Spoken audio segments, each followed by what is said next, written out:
Halo Sobat Bahasa, kembali lagi bersama siniar kita dan bahasa. Bagaimana nih kabar Sobat Bahasa? Semoga Sobat Bahasa tetap sehat walafiat dan juga selalu diberikan kelancaran dalam menjalankan aktivitas sehari-hari. Nah, Sobat Bahasa, pada kali ini kita sudah dihadiri oleh seorang narasumber dari Kantor Bahasa Provinsi Kepulauan Riau. Beliau adalah Ibu Novianti. Selamat pagi, Ibu. Selamat pagi. Ya, bagaimana Bu Novi kabarnya? Baik, alhamdulillah. Jadi Sobat Bahasa, Ibu Novianti ini di Kantor Bahasa Provinsi Kepulauan Riau, beliau bertugas bertanggung jawab sebagai pengelola UKBI, yaitu Uji Kemahiran Berbahasa Indonesia. Kira-kira apa sih UKBI itu?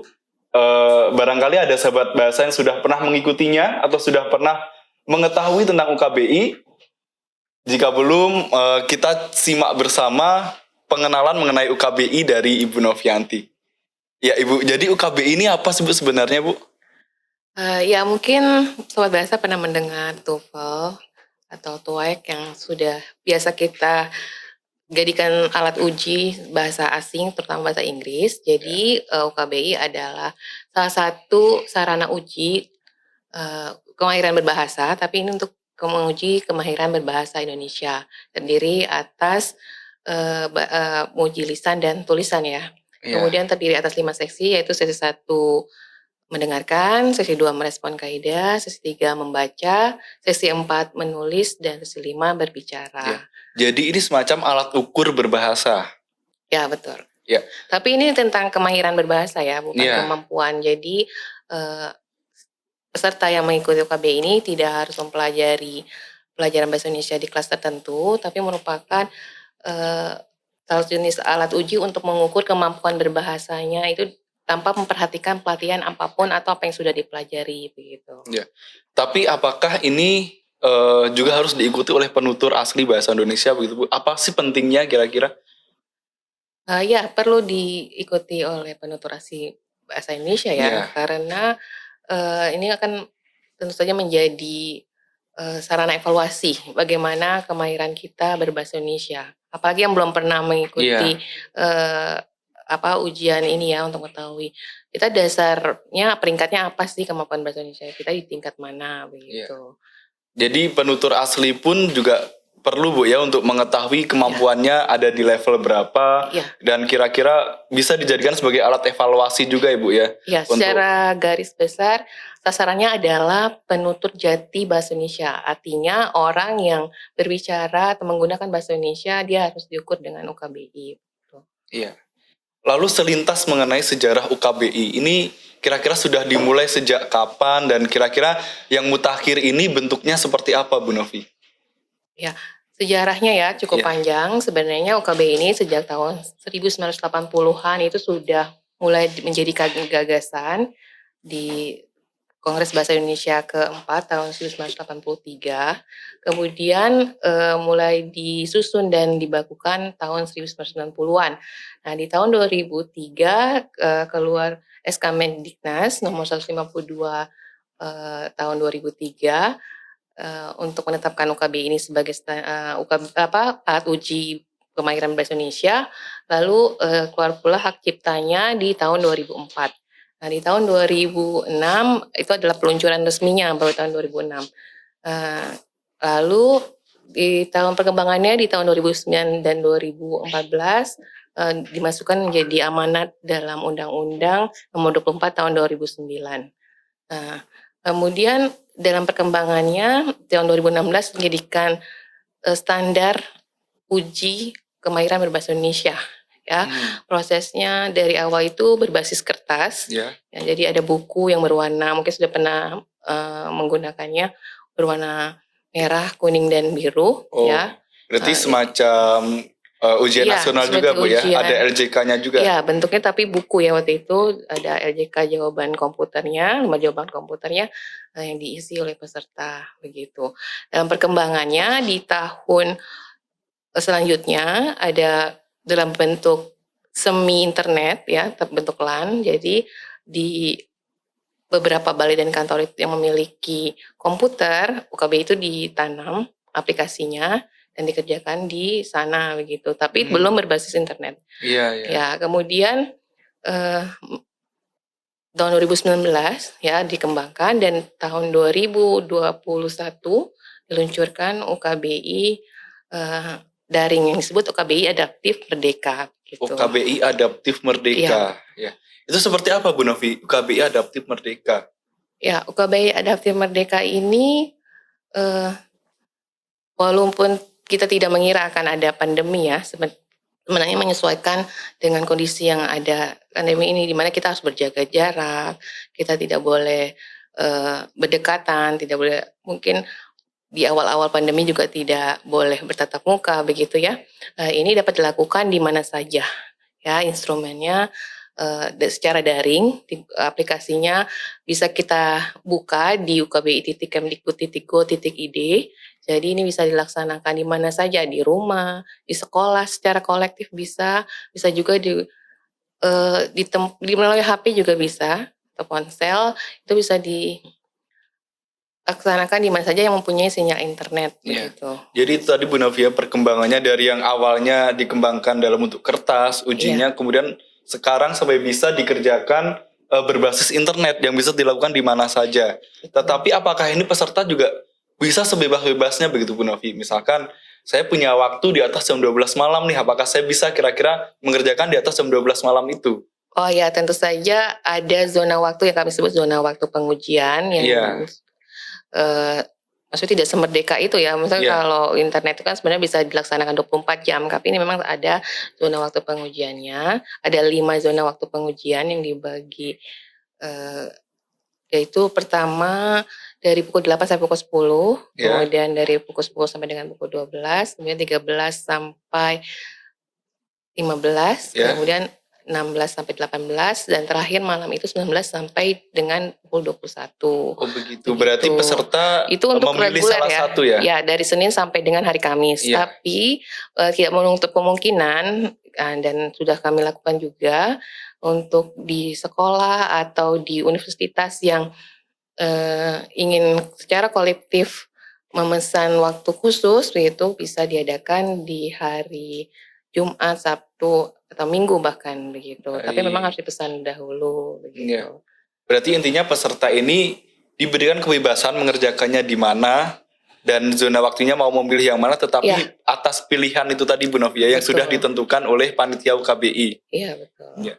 Lalu kira-kira Bu Novi, UKBI sendiri ini program yang dibawa di Kepulauan Riau ini ada program apa? Program secara nasional sebenarnya ya, tapi memang UKBI, KKLP UKBI di Kepulauan Riau juga mendapatkan tugas yang sama begitu. Untuk secara nasional kita memiliki target untuk tahun ini 240.000 ya, untuk peserta. Ya, tingkat pelajar yang kita namakan programnya itu Giat UKBI Adaptif Merdeka untuk pelajar ya. Nah, itu untuk di Kepulauan Riau sendiri tahun ini targetnya adalah sekitar 2.500-an gitu. Nah, untuk kegiatan lain yang hampir sama dengan kegiatan di kantor atau balai bahasa lain adalah penyusunan soal, kemudian ada pengujian dan uji coba soal UKBI. Jadi nanti setelah kita susun soalnya, kita sidang pembakuan dulu, setelah itu diuji apakah soal ini valid begitu. Berarti Bu Novi juga ikut dalam tim penyusunan soal tersebut Ibu ya? Iya, betul. Oh berarti di Kepulauan Riau ada target ribuan tadi Bu, itu lumayan banyak Bu ya. Nah kira-kira tantangannya apa sih Bu ketika program UKBI ini ditargetkan ribuan dan ini harus dicapai oleh Kantor Bahasa Provinsi Kepulauan Riau yang di sini diwakili oleh Bu Novi? Ya, untuk tantangan di prakegiatan pengujiannya ya, atau sebelum pengujiannya tentu saja dalam tahap sosialisasi ya atau promosinya.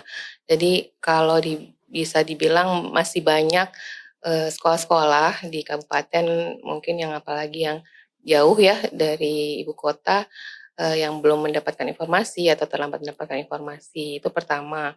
Karena juga SDM kami terbatas di Kantor Bahasa Provinsi Kepulauan Riau. Walaupun sebenarnya promosi tentang UKB ini sudah banyak ya di media sosial begitu. Dan selalu kami adakan di media sosial kantor bahasa. Itu untuk promosinya. Kedua di tahap pengujiannya, dan karena di Kepulauan Riau ini kita berada di daerah dengan wilayah laut yang luas begitu kan, memang ada kendala di sinyal mungkin karena pengaruh angin laut dan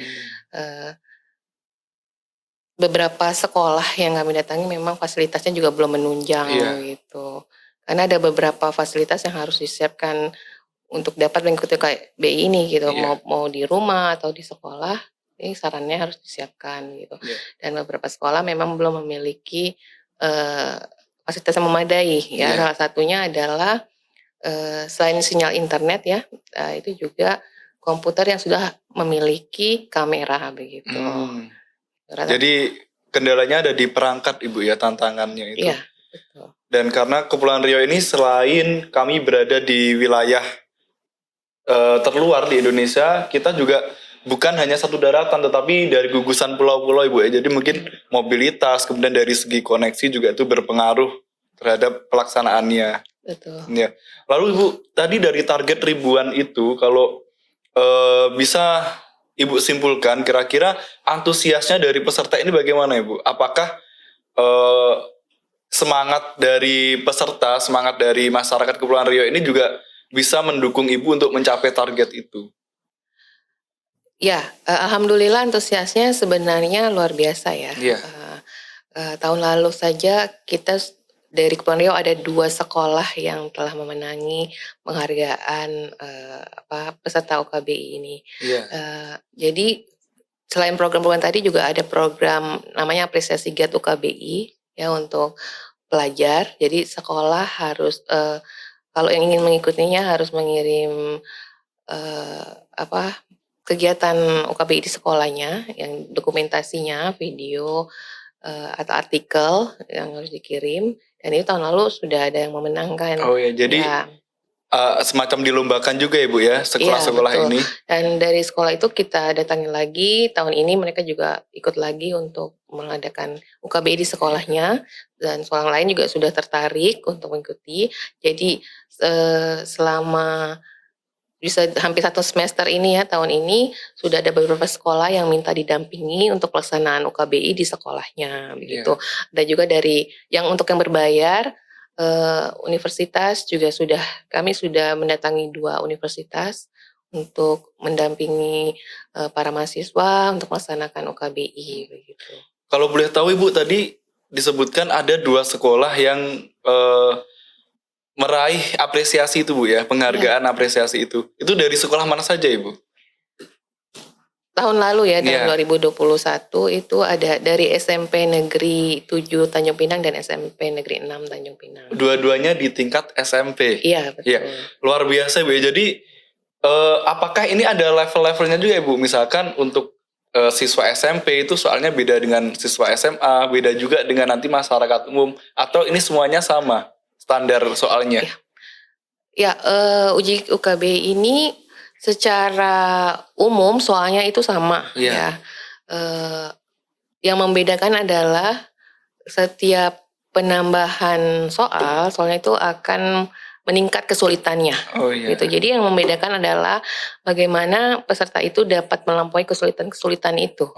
Gitu. Tapi secara umum kalau mereka dapat melampaui total semua soal itu sama sebenarnya.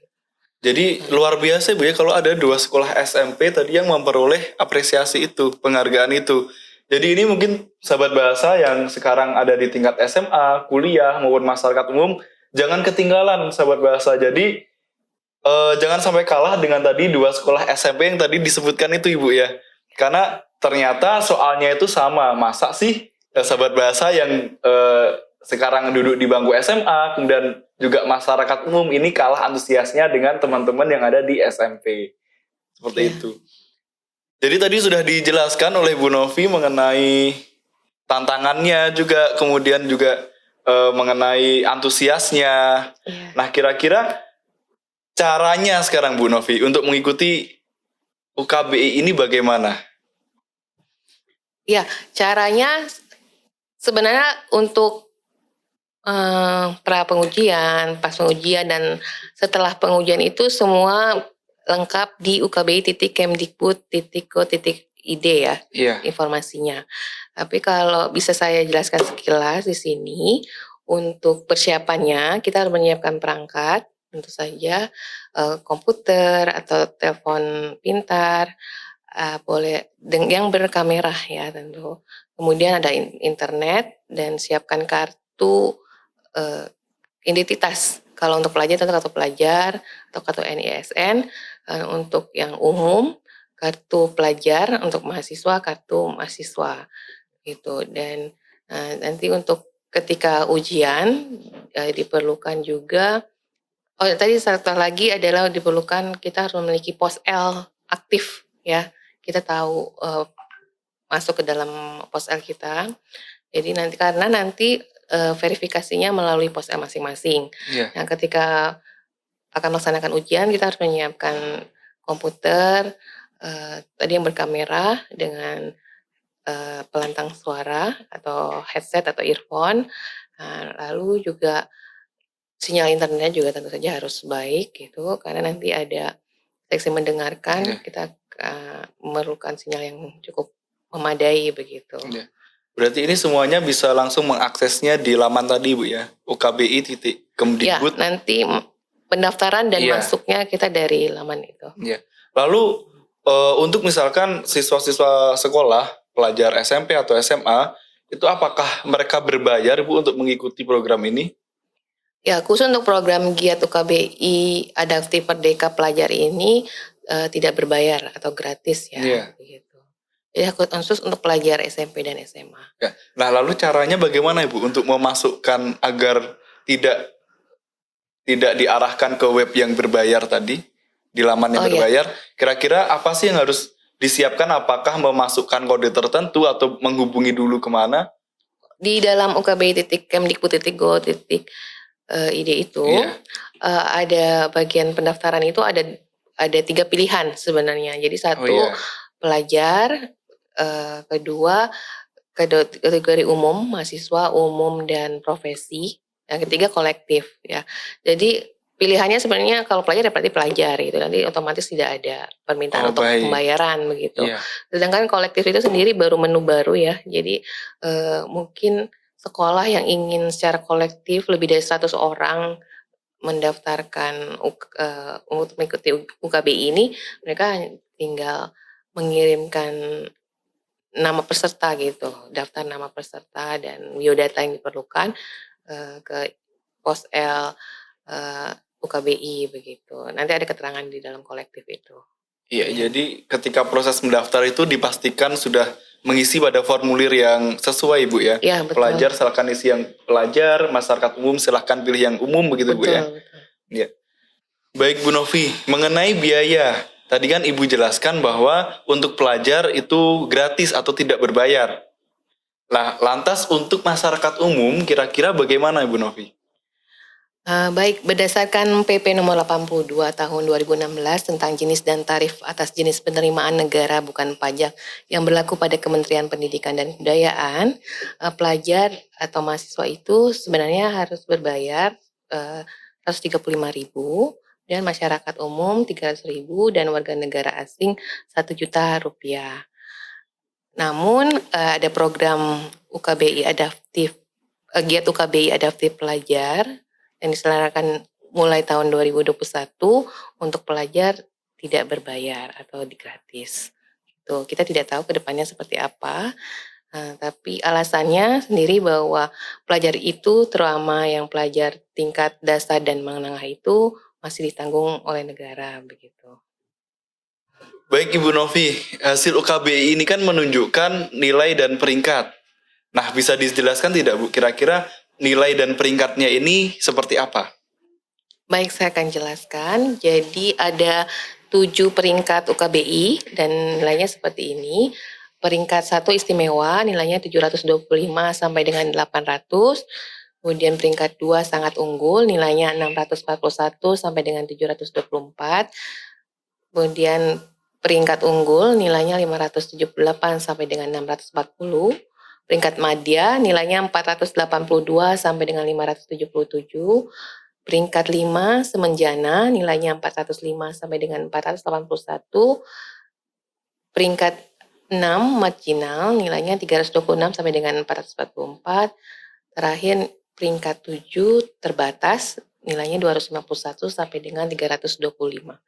Berarti tadi yang level tertinggi, peringkat tertingginya ada istimewa dan yang paling bawah nilainya ada 800. terbatas Ibu ya, yang paling bawah. Terbatas nilainya 251. Ya.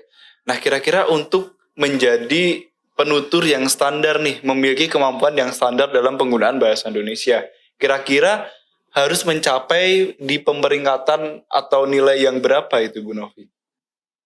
Ya, untuk menguasai bahasa sehari-hari atau sintas ya, bertahan hidup dan dapat bersosialisasi ya, paling tidak yang standar itu adalah madya begitu. Madya. Ya, untuk di Permendikbud nomor 70 sendiri itu standar untuk tingkat SMP dan SMA begitu. Namun di profesi lain juga ada gitu. Nah, tapi penguasaan peringkat ini belum mencapai level yang akademik ya, berarti dia belum memahami persoalan bahasa Indonesia yang di tingkat akademik gitu, atau lebih sulit begitu. Hanya untuk keperluan sehari-hari dan sosial. Iya. Lalu kira-kira untuk manfaat dan dampak dari hasil pemeringkatan UKBI ini Bu, kira-kira seperti apa? Misalnya apakah dalam suatu pekerjaan tertentu itu ada syarat-syarat tertentu juga yang ditentukan untuk mencapai pemeringkatan tertentu juga?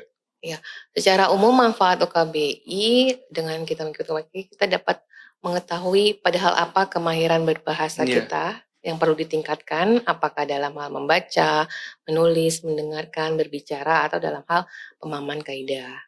Untuk lulusan perguruan tinggi, sertifikat UKBI dapat dijadikan sebagai surat keterangan pendamping ijazah. Tujuannya agar lulusan perguruan tinggi bergelar memiliki kualifikasi yang memadai untuk terjun secara profesional dalam bidangnya. Manfaat lainnya bagi mahasiswa di bidang kebahasaan yang akan terjun secara profesional di dalam dunia kerja dan industri di bidang kebahasaan, UKBI sangat relevan digunakan sebagai SKPI. Bahkan UKBI juga bermanfaat bagi mahasiswa berbagai jurusan untuk memberikan gambaran kemahiran berbahasa yang dimilikinya. Sedangkan dampaknya sendiri, tentu saja dapat meningkatkan kegairahan untuk memahami dan mempelajari bahasa Indonesia, kemudian dapat menghasilkan berbagai karya tulis dan karya digital berbahasa Indonesia, dapat melibatkan diri dan berpartisipasi aktif dalam pengembangan bahasa Indonesia, kemudian memiliki sikap positif dalam memartabatkan bahasa Indonesia, dan tentunya saja kita jadi memiliki semangat dalam menginternasionalisasikan bahasa Indonesia. Baik, berarti itu tadi Bu ya, manfaat dan juga dampak dari mengikuti uji kemahiran berbahasa Indonesia. Ya, betul. Lalu Ibu ada pesan atau arahan tidak untuk masyarakat agar aktif menyemarakkan program UKBI ini, terutama masyarakat Kepulauan Riau nih. Jadi agar tidak ketinggalan kita dengan teman-teman sobat bahasa lainnya yang ada di provinsi lain, agar UKBI di Kepulauan Riau ini juga memiliki antusias yang tinggi seperti itu. Baik, ya saya mengajak teman-teman yang di Kepulauan Riau, masyarakat umum, para pelajar, mahasiswa, guru, kalangan akademisi lainnya untuk mengikuti UKBI karena ini baik sekali karena latar belakangnya tentu saja karena bahasa Indonesia itu berperan penting dalam kemajuan zaman dan ini merupakan hasil karya anak bangsa yang harus kita dukung. Dan tentu saja tujuan utama kita adalah untuk menginternasionalisasikan bahasa Indonesia. Jadi marilah kita sama-sama dukung karena UKBI ini juga merupakan salah satu ciri khas dari bahasa modern. Ya, salah satunya ada alat uji. Jadi baik sekali kita dukung ya karena semua bahasa di dunia yang termasuk bahasa modern itu sudah memiliki alat uji dan kita sudah memiliki alat uji kita sendiri. Jangan hanya membangga-banggakan sudah mengikuti TOEFL atau mungkin alat uji kemahiran bahasa yang lain, tapi belum mengikuti UKBI begitu. Apalagi kita juga menggaungkan bahasa Indonesia untuk menjadi bahasa ASEAN dan bahasa internasional gitu. Jadi sebaiknya kita juga sudah mengetahui kemahiran kita berbahasa Indonesia itu sebatas mana dengan UKBI. Iya, itu tadi Bu Novi. Jadi yang paling penting adalah manfaat dari UKBI ini untuk diri kita sendiri sebenarnya Sobat Bahasa ya. Ya, betul. Jadi agar kita bisa mengetahui di level mana kemampuan kita berbahasa. Jangan sampai kita menganggap kita sudah pandai berbahasa Indonesia, tetapi nyatanya setelah mengikuti uji kemahiran berbahasa Indonesia ini, justru hasilnya menunjukkan bahwa kita belum mahir begitu Ibu ya. Ya. Karena bahasa Indonesia tentunya perlu dipelajari agar menjadi bahasa yang baik dan benar, dan menjadi bahasa komunikasi yang layak seperti itu Ibu ya. Ya betul. Ya. Kalau kita mengetahui, dapat mengevaluasi kemampuan kita, kan kita jadinya lebih semangat untuk belajar lebih baik lagi begitu ya. Iya. Karena selama ini menganggap bahasa Indonesia itu bahasa yang kita dapatkan dari baru belajar berbicara begitu kan. Iya. Jadi dianggap sepele. Tapi ketika kita mengetahui hasilnya melalui UKBI, kita sebaiknya dapat meningkatkan gitu kan. Iya. Kemampuan bahasa kita. Siap. Itulah Sobat Bahasa. Jadi Sobat Bahasa jangan ragu lagi. Mari kita ikut semarakkan uji kemahiran berbahasa Indonesia. Baik Sobat Bahasa, kiranya sekian siniar kita dan bahasa pada episode kali ini. Saya menyampaikan bahwa Sahabat Bahasa, jika ingin mengetahui program-program dan kegiatan dari Kantor Bahasa Provinsi Kepulauan Riau, Sahabat Bahasa bisa mengaksesnya melalui media sosial Kantor Bahasa Provinsi Kepulauan Riau, baik di Instagram, YouTube, Facebook, dan juga di laman Kantor Bahasa Provinsi Kepulauan Riau. Saya Budha Joko Purnomo dan juga narasumber kita pada hari ini, Ibu Novianti. Terima kasih Ibu. Ya. Sekian dari kami Sobat Bahasa. Terima kasih dan sampai jumpa di siniar kita dan bahasa berikutnya. Siniar ini diproduksi oleh Kantor Bahasa Provinsi Kepulauan Riau.